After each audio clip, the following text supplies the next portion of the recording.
இன்னைக்கு நம்ம வீடியோல என்ன பார்க்க போறோம் அப்படின்னா, ஒரு ஃபைபர், விட்டமின்ஸ் எல்லாம் கலந்த ஒரு சப்பாத்தி தான் எப்படி செய்யறது அப்படின்னு பார்க்கலாம்.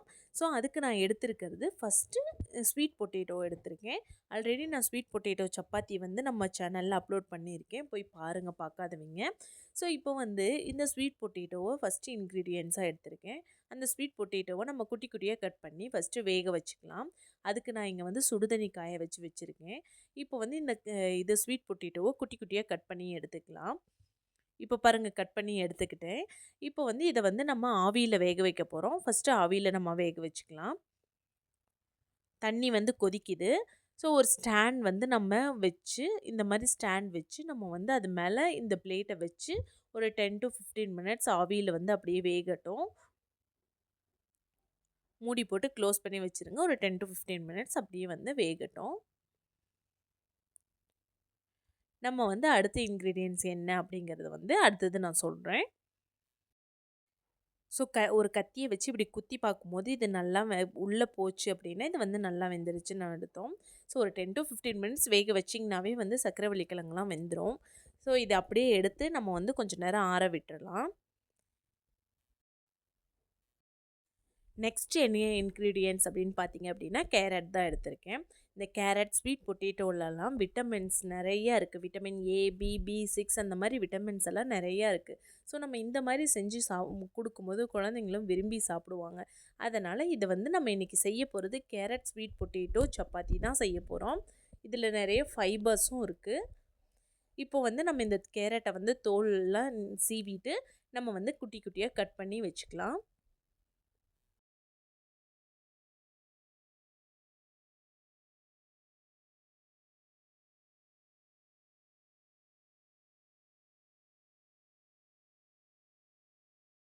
கட் பண்ண கேரட்ட நம்ம வந்து ஒரு குட்டி மிக்ஸி ஜார்ல போட்டு நம்ம வந்து அரைச்சுக்கலாம். லைட்டா கொஞ்சமா தண்ணி ஊத்தி வந்து நல்லா அரைச்சு எடுத்துட்டு வந்துரலாம். நெக்ஸ்ட்டு பார்த்தீங்கன்னா, நான் சப்பாத்தி மாவு பிசையறதுக்காக சப்பாத்தி மாவு வந்து எடுத்து வச்சிருக்கேன். அதில வந்து நம்ம என்னென்ன சேர்க்கலாம் அப்படிங்கிறத நான் உங்ககிட்ட காட்டுறேன். ஃபர்ஸ்ட்டு வந்து சப்பாத்திக்கு தேவையான அளவுக்கு வந்து நம்ம உப்பு சேர்த்துக்கலாம்.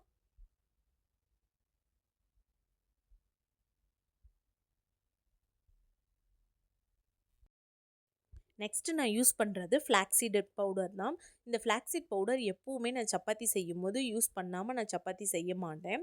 இந்த ஃப்ளாக்ஸீட் பவுடர் எப்படி நம்ம யூஸ் பண்ணுறது, எப்படி வந்து பவுடர் பண்ணுறது அப்படிங்கிறத வந்து நான் இப்ப நம்ம சேனல்ல அப்லோட் பண்ணியிருக்கேன். போய் பாருங்க. நான் டிஸ்கிரிப்ஷன்லேயும் குடுக்குறேன். போய் பார்த்து வேணுங்கிறவங்க போய் செக் பண்ணிக்கோங்க. நெக்ஸ்ட்டு நம்ம வந்து வேக வச்ச இந்த ஸ்வீட் பொட்டேட்டோவ தோலெல்லாம் எடுத்துட்டு அத வந்து எடுத்து வச்சிருக்கேன். அத நல்லா மேஷ் பண்ணி கையிலேயே மேஷ் பண்ணாலும் சரி, இல்ல மேஷர் வச்சு மேஷ் பண்ணாலும் சரி, நல்லா மேஷ் பண்ணிக்கோங்க. கட்டி இல்லாம மேஷ் பண்ணிக்கோங்க. இல்லன்னா வந்து நம்ம தேய்க்கும்போது நமக்கு நல்லா தேய்க்க வராது. ஸோ, அதனால நல்லா வந்து மேஷ் பண்ணி அதில வந்து சேர்த்துக்கோங்க.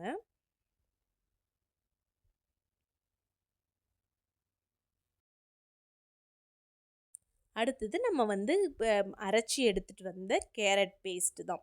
ஸோ இதையும் வந்து நம்ம அதிலேயே சேர்த்து அவ்வளோதான். சேர்க்க வேண்டியது எல்லாமே நம்ம சேர்த்தாச்சு. இப்போ கொஞ்சம் கொஞ்சமா தண்ணி ஊத்தி நம்ம வந்து பெசஞ்சுக்கலாம்.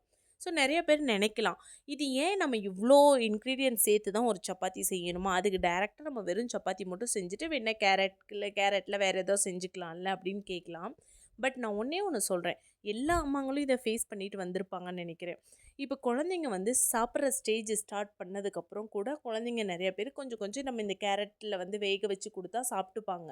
பட் ஆனா கொஞ்சம் தவழ்ற ஸ்டேஜ், ஓடுற ஸ்டேஜ் அந்த மாரி ஸ்டேஜ் வரும்போது, அந்த குழந்தைங்க வந்து வெறும் இட்லி, வெறும் தோசை, வெறும் சப்பாத்தி இப்படி தான் சாப்பிடுவாங்க. ஸோ அப்போ வந்து எல்லா அம்மாங்களுக்கும் ஒரு பெரிய கவலை இருக்கும். கண்டிப்பா இத ஃபேஸ் பண்ணிட்டு தான் வந்திருப்பாங்க. நானும் ஒரு அம்மாவா ஃபேஸ் பண்ணி தான் இருக்கேன். ஸோ இப்போ வந்து ஐயோ! என் குழந்தை வெறும் இட்லியே சாப்பிடுதே, வெறும் தோசையா சாப்பிட்றானே, வெறும் இட்லி, வெறும் தோசை, வெறும் சாதமா சாப்பிட்றானே, அப்படின்னு வந்து நம்ம எல்லா அம்மாங்களுக்கும் தோணும். அந்த மாரி சமயத்துல நம்ம வந்து இந்த மாரி குடுக்கும்போது, இந்த மாதிரி செஞ்சு குடுக்கும்போது, அந்த குழந்தைங்களும் விரும்பி சாப்பிடுவாங்க. அவங்களுக்கும் டிஃப்ரெண்ட்டா இருக்கு அப்படின்னு கொஞ்சம் விரும்பி சாப்பிடுவாங்க. அட்லீஸ்ட் அம்மாங்களுக்கு கொஞ்சமாவது கொஞ்சம் வந்து ஒரு சந்தோஷம் இருக்கும். சரி பரவால்ல, நம்ம குழந்தைங்க வந்து கொஞ்சம் நியூட்ரிஷன் ஃபுட்டாக வந்து எடுத்துக்கிறாங்க. வெறும் மாவில் நம்ம வந்து கொடுக்குற சப்பாத்தியை விட நம்ம இப்படி செய்யும்போது அந்த குழந்தைங்களுக்கு தேவையான நியூட்ரிஷன்ஸ் கொஞ்சமாவது போகும். பட் இதெல்லாம் நம்ம சேர்க்காம நம்ம வெறும் மாவில் ஒரு சப்பாத்தியை செஞ்சு கொடுக்கும்போது அந்த குழந்தைங்களுக்கு அதில் கார்ப்ஸ் தவிர வேறு எதுவும் இருக்காது. அந்த கார்போஹைட்ரேட் மட்டும்தான் உள்ளே போகுமே தவிர்த்து எந்த ஒரு நியூட்ரிஷனுமே உள்ளே போகாது. ஸோ அதனால் இப்போ வெறும் இட்லி சாப்பிட்ற குழந்தைக்கு வந்து நம்ம இந்த மாதிரி வெறும் சப்பாத்தி சாப்பிட்றாங்க அப்படின்னா நம்ம இந்த மாதிரி செஞ்சு கொடுக்கும்போது அந்த குழந்தைங்களுக்கு தேவையான நியூட்ரிஷன்ஸ் கொஞ்சமாவது உள்ளே போகும். அதனால தான் வந்து நம்ம இந்த மாதிரியும் செஞ்சு கொடுக்கலாம் அப்படிங்கிறதுக்காக நான் ஒரு சின்ன வீடியோவாக தான் வந்து நான் இதை வந்து உங்களை எல்லாருக்கும் கொடுக்குறேன். ஆனா, இப்போ இருக்க அம்மாங்க எல்லாருமே வந்து கண்டிப்பா நம்ம குழந்தைங்களுக்கு என்னென்ன தேவை அப்படிங்கிறத பார்த்து பார்த்து செய்யறதுல எந்த ஒரு சந்தேகமுமே கிடையாது சொல்லப்போனா. ஏன்னா, எல்லா அம்மாங்களும் தான் குழந்தைங்களுக்கு ஏதாவது ஒண்ணு வந்து டிஃப்ரெண்ட்டா செஞ்சு குடுக்கணும். அந்த குழந்தைங்களுக்கு தேவையான ஹெல்த் கான்ஷியஸ்ல எல்லா அம்மாங்களும் வந்து நல்லாவே வந்து இருக்காங்க. ஸோ நம்ம நம்ம காலத்துல வந்து இவ்ளோ இருந்தாங்களா? நம்ம அம்மாங்க வந்து இப்படி இருந்தாங்களான்னு தெரியல. பட் இப்போ இருக்க அம்மாங்க எல்லாமே வந்து நம்ம குழந்தைங்களோட ஹெல்த் கான்ஷியஸில் வந்து அவ்வளோ வந்து பெஸ்ட்டாக இருக்கும் அப்படின்னு தான் நான் சொல்லுவேன் எப்போவுமே. இருந்தாலும் சரி நிறைய பேருக்கு டவுட் இருக்கலாம். எந்த மாதிரி கொடுத்தா குழந்தைங்க சாப்பிடும்? எப்படி கொடுக்கும் இருக்கும் அப்படிங்கிறவங்களுக்கு வந்து இது ஒரு நல்ல டிப்பாக இருக்கும் அப்படிங்கிறது வந்து நான் நினைக்கிறேன். ஸோ இப்போ பாருங்கள் நல்லா பிசைஞ்சிட்டு எடுத்தாச்சு. நல்லா அழுத்தி பிசைஞ்சுக்கோங்க எல்லாம்.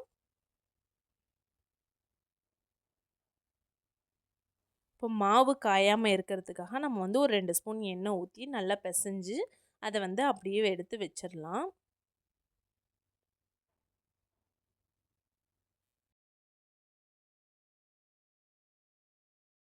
இப்போ இது ஒரு 1/2 அன் ஹவர் வந்து அப்படியே ஊறட்டும். நம்ம வந்து ஒரு 1/2 அன் ஹவருக்கு அப்புறம் வந்து நம்ம சப்பாத்தி வந்து பிசைஞ்சு எடுத்துக்கலாம்.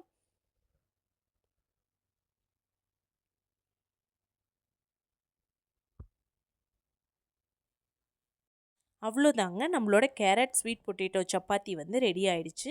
இந்த வீடியோ உங்களுக்கு பிடிச்சிருந்துச்சு அப்படின்னா லைக் பண்ணுங்கள், ஷேர் பண்ணுங்கள், சப்ஸ்கிரைப் பண்ணுங்கள். பாய்.